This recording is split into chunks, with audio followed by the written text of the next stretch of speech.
Today we're continuing notes from 8.1, which we started last time. We're starting on page 5. It starts with 3 facts. So let's go over those real quick. So the first fact is a segment containing 2 sides of a triangle that is parallel to the third side creates 2 nested similar triangles. So all that's saying is that if we've got a segment that is connecting 2 sides, like FG is connecting this side and this side. So FG, which is parallel to this third side here. And so this little symbol right here means that these 2 sides are parallel. That just means that when these are parallel, we've got a small triangle nested inside of a larger triangle. Okay, now fact 2, a segment containing 2 sides of a triangle that is parallel to the third side divides the 2 sides proportionally. So what that's saying is when these 2 sides are parallel, like they are, that means ED is proportional to EG, and EC is proportional to EF. Okay, that just means we can dilate that triangle to equal the other one by a certain factor. So we can shrink or enlarge those triangles and they would be proportionate to each other. And then fact number 3, a mid-segment in a triangle is parallel to the third side and half its length. Okay, so if FG is a mid-segment, what that's saying is F is the midpoint of EC, and G is the midpoint of ED. And if F and G are midpoints, that means that for this top line here, E to G is the same length as G to D. So I'm going to draw these little congruent marks, and that just means that this is the same length as this. And that also goes for this line on the side here. E to F is the same length as F to C. And I'll put 2 marks on this one just to show that this distance is different than this distance. But these 2 distances are the same. Okay, so that's what the congruent tick marks mean. Okay. So the other big part, besides saying that these are congruent, is it says that the third side is half, that this side right here is half the length of this third side. Okay, so FG would be half of CD, or FG times 2 would be the same thing as CD. Either way you want to think about that. That's what these down here are saying. Okay, so let's take a look at a couple examples here. It says in the diagram below, FG is parallel to CD. Okay, so we've got that FG, this line right here, is parallel to CD, this line right here. It says CF is 20, so C to F, that's 20. And then F to G is 25, F to G, that's 25. And CD is 45, C to D, that's 45. And then it says find the length of FE. So FE is this line right here. We need to find that length. I don't know what it is right now, but I know I need to find it, so I'm going to call it X. Okay. Now I'm going to need to set up a proportion just like last time. Okay. So we need to figure out what way we're going to set this up, because there's 3 ways. Remember, you can do something from your small triangle over something from your big triangle. You can do big triangle over small triangle, or you can do small over small equals big over big. So let's do, for this example, small over big. Okay, so I need to pick something from my small triangle. So this is my small triangle right here. So I can pick 25, for example. So if I pick 25, that has to go over something from my big triangle, okay? So 25 looks like something on my big triangle. 25 looks like 45 on my big triangle. So I'm going to do 25 over 45. And then I'm going to pick something for my small triangle again. Well, I only have x left, so I'll choose x.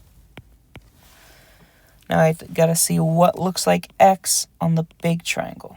Well, this whole side right here would look like what this does on the small triangle. So I need all of this. So I need the x and I need the 20. So I'm going to have x plus 20 to get that one.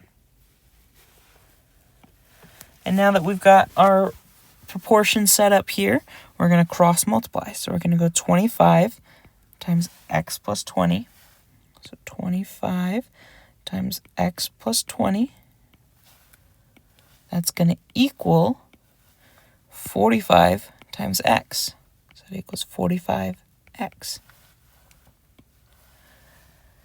And now we just solve for x. So the first step, I'm going to distribute this 25.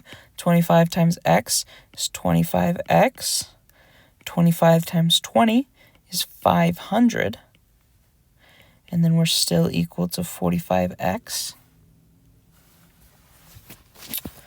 Now I've got an x on both sides of the equation, so I'm going to subtract 25x from both sides. That's going to leave me with 500 is equal to 20x.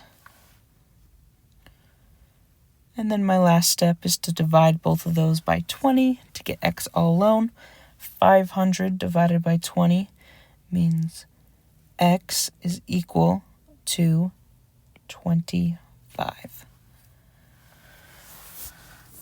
Okay, and then we just want to double check what it's asking for. It was asking for FE, and FE we labeled as x, so that just means that FE is x, or is 25, excuse me. But sometimes it could end up being not what x is. You'll have to plug it in like we've done in the past.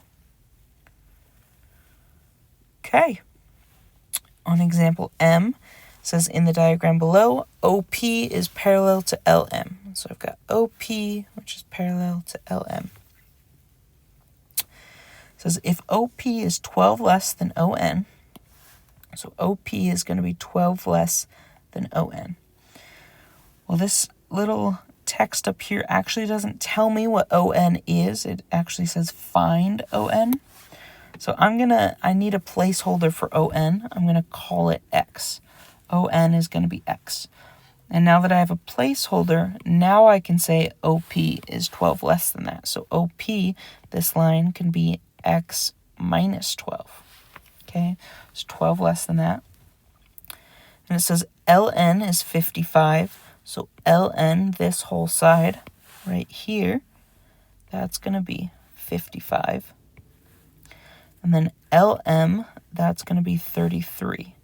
Okay, so L to M, this bottom side, that's 33. Okay.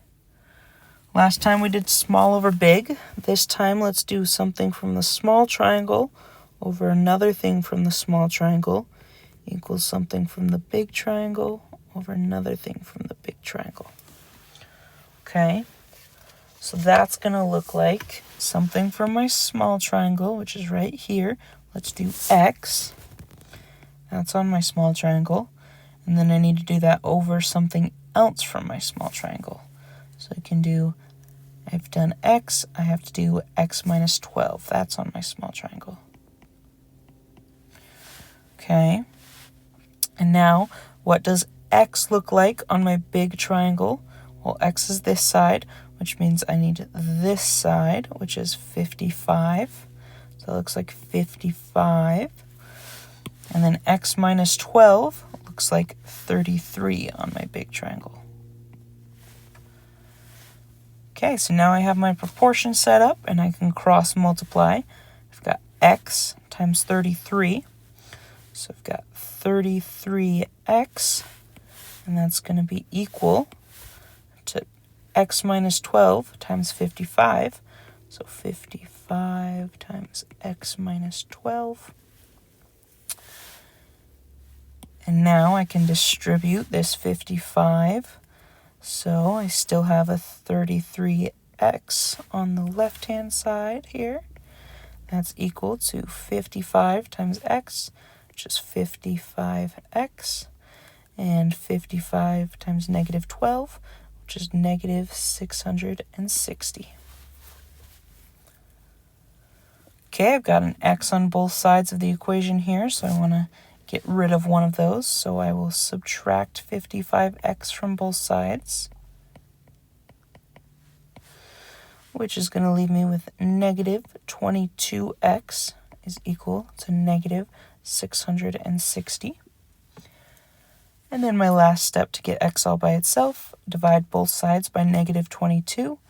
So I've got negative 660 divided by negative 22. That leaves me with x is equal to 30. And then we want to do a quick check, make sure that we are just looking for x. It says find ON, and ON is what we labeled as x. So that means 30 is ON.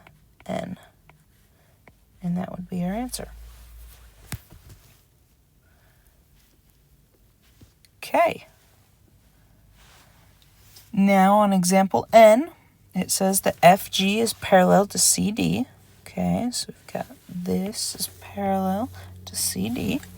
It says if EG is 5 less than FE, and again, it doesn't tell us what FE is, so I'm going to label that as X.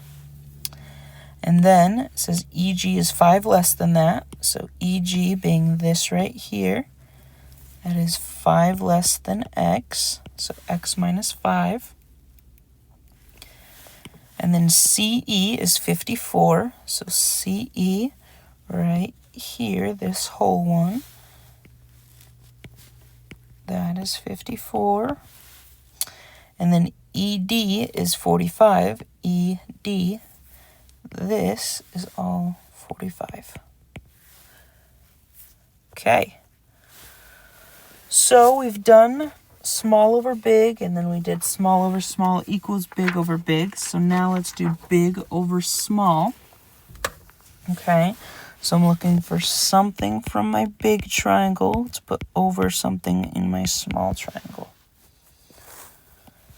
So we've got our big triangle. One thing on the big triangle would be this side, which is 54.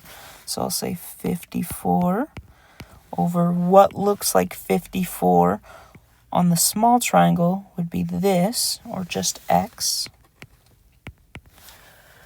Okay, now I need something else from my big triangle, so I can do ED, which is 45. That's on my big triangle. And I'll put that over the thing that looks like ED on my small triangle, EG, which is X minus 5. Okay, and now I'll cross multiply just like before. 54 times X minus 5. 54 times X minus 5.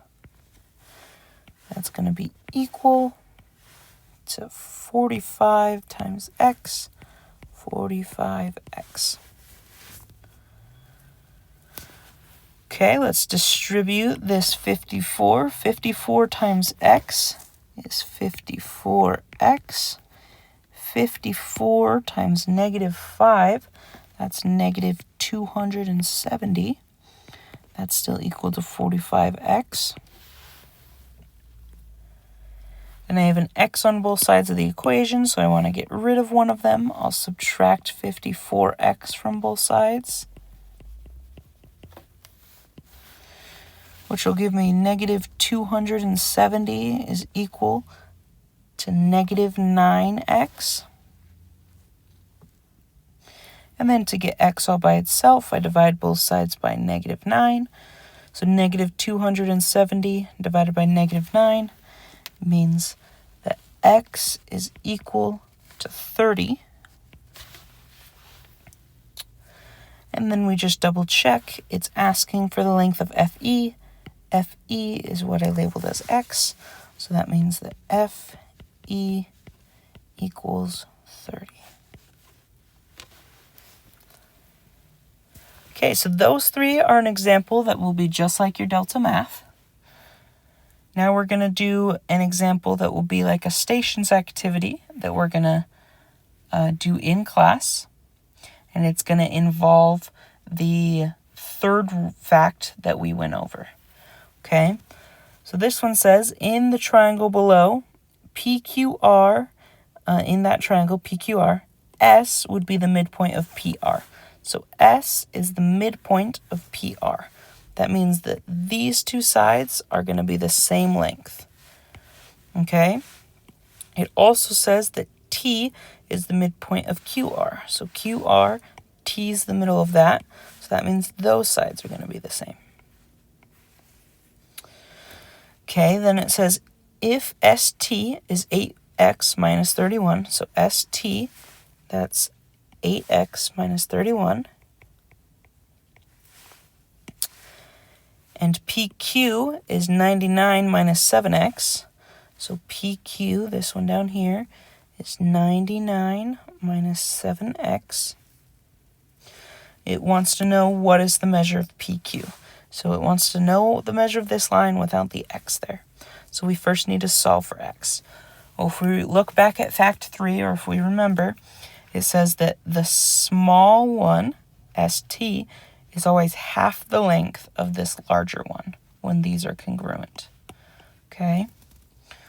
So that means I can say, if I have my total, 99 minus 7x, my total of the big one, I should say, that would be twice as big as this one.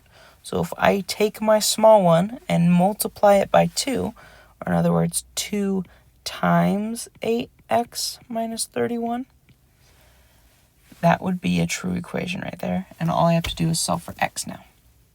Okay, so we take our large one and set it equal to 2 times our small one. Okay, so now we will distribute this 2 across. So we'll end up with 16x, and then 2 times negative 31 is negative 62. That's still equal to 99 minus 7x. And then we have an x on both sides, so I'm going to add 7x to both sides to get rid of one of them. That'll leave me with 99 is equal to 23x minus 62. Then I'll add 62 to both sides to try to get x all by itself. 99 plus 62 is 161. That's still equal to 23x. And then my last step is to divide both sides by 23. So 161 divided by 23 is 7, which means 7x is 7. Now, this is asking for the measure of PQ. So I need to take 7 and plug it in to PQ. Okay, so that's going to look like 99 minus 7 times 7, because that's what we solved for x. So that's like 99 minus 49, or in other words, 50. So PQ is 50. And that would be our solution to that. Okay, so take a minute or two and fill out this bottom part here, or your connection pathway. And then we have Delta Math online and a stations activity that we'll be completing in class.